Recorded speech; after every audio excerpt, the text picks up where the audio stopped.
దేశం అయితే ఈ దేశం అంతటికి నిన్నేం చేస్తాను, నేను రాజును చేస్తాను, మహారాజుని చేస్తాను.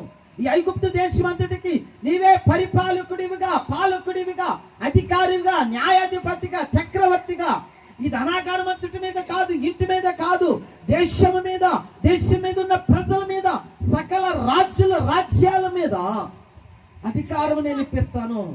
నీవు నా ఆశను తీర్చు, నీవు నా కోరికను తీర్చు అని చెప్పినని యోసేపు ఎన్నో రకాలుగా ఆమె చిత్రవద చేసినప్పుడు యోసేపు ఎప్పుడు కూడా తన మాట వినలేదు. దేవుని బిడ్డారా, తన మాట వినకుండా ఏం చేస్తున్నాడంటే తన పరిశుద్ధతను జాగ్రత్తగా కాపాడుకుంటూ దేవునికి ఏమైనాడండి, ఆయన ప్రార్థనాపరుడై ఉన్నాడు, దేవునికి ఇష్టమైన కుమారుడుగా ఉన్నాడు, దేవుని సన్నిధిలో నచ్చే వ్యక్తిగా, దేవుని సన్నిధిలో మెచ్చే వ్యక్తిగా, దేవునికి ఇష్టమైన రీతిలో తన దేహాన్ని ఏం చేస్తాడంటే తన ఆత్మను, తన దేహాన్ని పరిశుద్ధపరుచుకొని కాపాడుకున్నాడు. ప్రియమైన దేవుని సంఘ బిడ్డలారా, మరి దావీదు భక్తుడు అన్నాడు, యవనులు దేని చేత తమ నడకను మరి శుద్ధి చేసుకుంటారంటే లేక బాగు చేసుకుంటారంటే దేవుని వాక్యమును బట్టి అన్నాడు.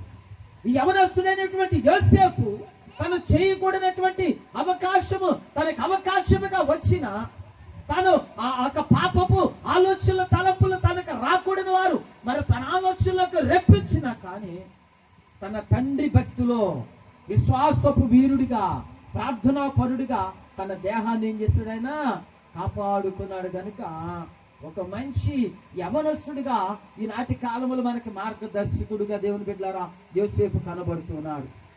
ప్రభునందు ప్రియ దేవుని సంగమా, ఈ మధ్యాహ్న కాల సమయంలో పాపం చేయటానికి పరుగులు పెడతాం కాదండి, పాపమే మన దగ్గరికి పరిగెత్తుకుని వచ్చినా కానీ పాపము మనము చేయకూడదండి.